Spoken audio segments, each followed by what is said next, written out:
আবার এলো বিপিএল, এলো BPL.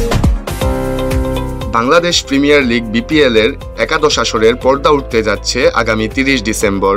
Bangladesh cricket board BCB ইতিমধ্যেই বিপিএল এর সূচি চূড়ান্ত করেছে। নিশ্চিত করা হয়েছে ঢাকা, চট্টগ্রাম ও সিলেটের 3টি ভেন্যু।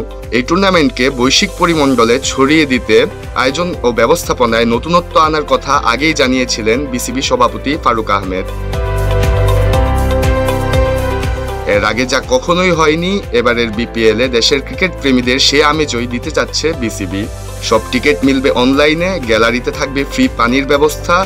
এছাড়াও আরও একটি নতুন কিছুর জানান দিল এবার বিসিবি। বিপিএল এ এবারের আসরের উদ্বোধন হবে 3টি ভেন্যুতে। মিরপুর, চট্টগ্রাম ও সিলেটে অনুষ্ঠিত হবে উদ্বোধনী অনুষ্ঠান। মিরপুরে 23 ডিসেম্বর, চট্টগ্রামের এম.এ. আজিজ স্টেডিয়ামে 25 ডিসেম্বর ও 27 ডিসেম্বর সিলেট জেলা স্টেডিয়ামে অনুষ্ঠিত হবে অনুষ্ঠানটি। সংস্কার কাজ চলমান থাকায় আপাতত মিরপুর স্টেডিয়ামের গ্যালারি বন্ধ রয়েছে। বিপিএল এর আগেই যা ঠিক করা হবে বলে জানা যায়।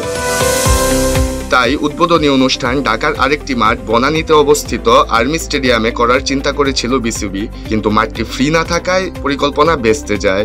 বাধ্য হয়ে মিরপুরে আয়োজন করতে হচ্ছে বিসিবিকে। এ কারণে মিরপুরে হচ্ছে না জাতীয় লিগ টি-20-র নকআউট পর্ব।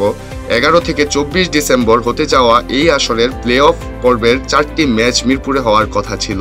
8 দলের লিগ পর্বের খেলা হবে বর্তমানে সিলেটের 2টি মাঠে। আপাতত সেখানেই পুরো টুর্নামেন্টটি হওয়ার কথা রয়েছে। আগামী 30 ডিসেম্বর শুরু হবে 2025 বিপিএল এর আসর। প্রায় 1.5 মাস ব্যাপী টুর্নামেন্টটি শেষ হবে আগামী বছরের 7 ফেব্রুয়ারি।